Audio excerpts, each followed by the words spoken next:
Exercise 4.1, question number 2. Let's read the statement. Represent the following situations in the form of quadratic equations.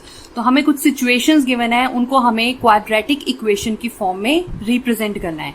उसको proper solve नहीं करना, x y variable जो भी हम suppose करेंगे, answers नहीं find out करने हैं, but we have to represent it in the form of quadratic equation.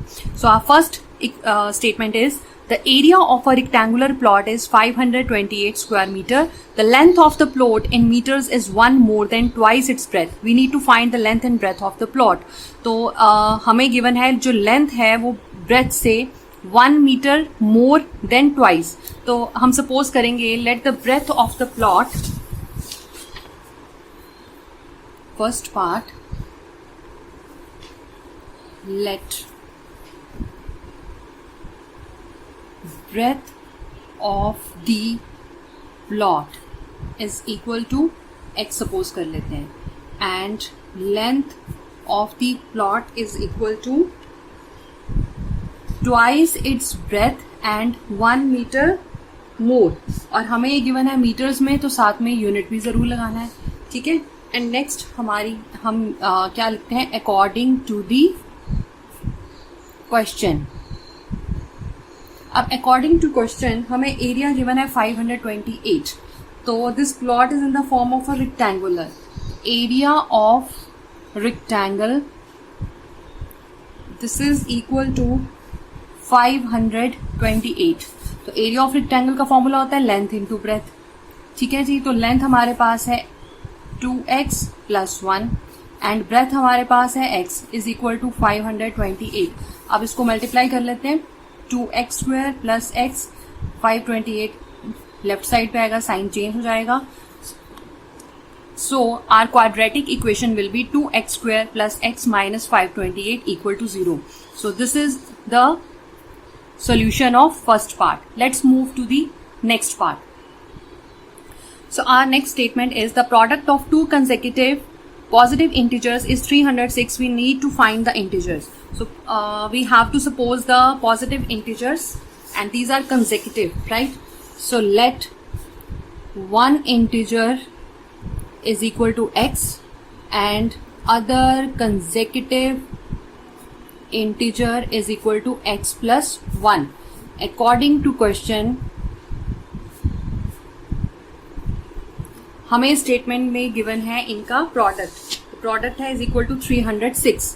तो x multiply x + 1 is equal to 306. इसको सॉल्व कर लेते हैं. x² + x, 306 लेफ्ट साइड पे आ जाएगा, equal to 0. So this is the quadratic equation of second part. Let's move to next part. Yes, third part is, Rohan's mother is 26 years older than him. तो रोहन की as suppose x है और उसकी mother की x + 26. The product of their ages in years 3 years from now will be 360. फिर हमें 3 years के बाद की एजेस गिवन है, and then we have to find out the Rohan's present age. तो let's suppose let Rohan's present age is equal to x years, ठीक है. फिर उसकी मदर की एज को सपोज कर लेते हैं. Mother's present age is equal to x + 26 years, ठीक है. उसके बाद हमें स्टेटमेंट में गिवन है 3 years from now.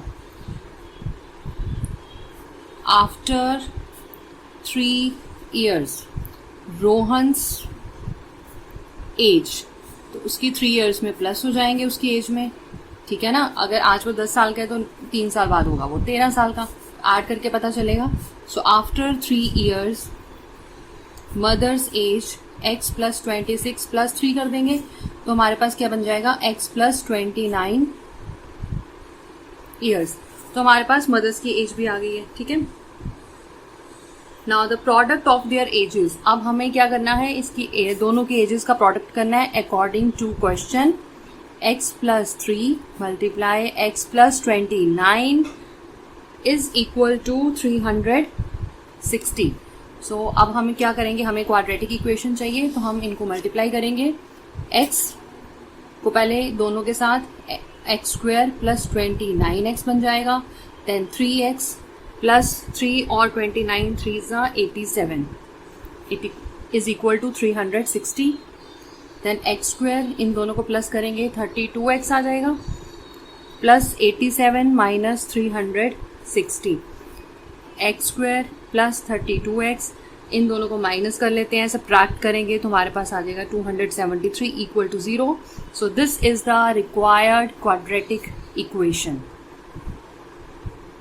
Now read the next statement. A train travels a distance of 480 km at a uniform speed. If the speed had been 8 km per hour less, then it would have taken 3 hours more to cover the same distance. We need to find the speed of the train. तो इतना तो पता चल गया कि let the speed of the train is equal to x. अब speed है तो आप इसको सपोज करेंगे x किलोमीटर पर आवर में. तो चलिए साथ साथ सॉल्व करते हैं.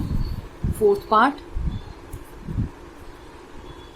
let speed of the train is equal to x kilometre per hour. Then हमें गिवन है इसमें डिस्टेंस 480 किलोमीटर एंड हमें इसमें गिवन है if the speed had been 8 kilometre less.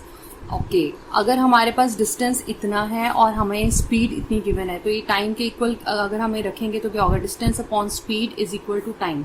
ठीक है, तो फर्स्ट इक्वेशन हमारी बन जाएगी x अपॉन 480. ठीक है, नेक्स्ट इक्वेशन बनेगी if speed is 8 kilometre per hour less, तो हमारी x minus 8 kilometre per hour speed आ जाएगी और डिस्टेंस हमारा 480 किलोमीटर है. तो उस केस में हमें यहाँ पे गलत कर दिया, 480 डिस्टेंस है, स्पीड x है, यहाँ पे भी 480 डिस्टेंस है और स्पीड हमारी है x माइनस 8.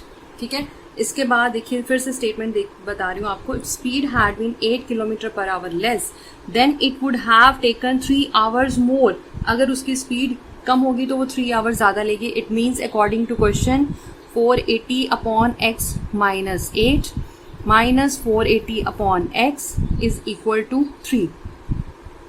ठीक है ना, तो तभी ये 3 आवर ज़्यादा लेगी अगर हम दोनों का डिफरेंस शो करेंगे यहाँ पे. ठीक है, अब आप क्या करेंगे, इसको एलसीएम लेंगे. x माइनस 8 ये बन जाएगा 480x, यहाँ पे बन जाएगा 480x minus 8 is equal to 3 अकेला इसके साथ भी आ जाएगा x स्क्वायर माइनस 8x. ठीक है, अब इसको फर्दर सॉल्व कर लेते हैं हम. यहाँ पे सॉल्व कर लेते हैं. 480x माइनस 480x, ठीक है, माइनस माइनस प्लस 480 और 8 को मल्टीप्लाई कर लेते हैं हम.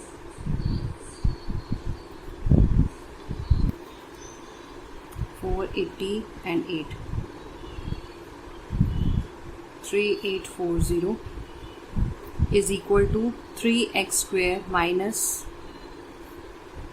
24x. ठीक है, अब ये 480 तो हमारा कैंसिल हो जाएगा. 3x square minus 24x minus 3840 equal to 0. इसमें से 3 कॉमन निकाल लेते हैं. Minus 8x minus 3 1 3 3 2 6 3 8 24 0 equal to 0. ये 3 इधर जाके 0 बन जाएगा. x square minus 8x minus 1280 equal to 0. This is the required quadratic equation for this statement. Clear?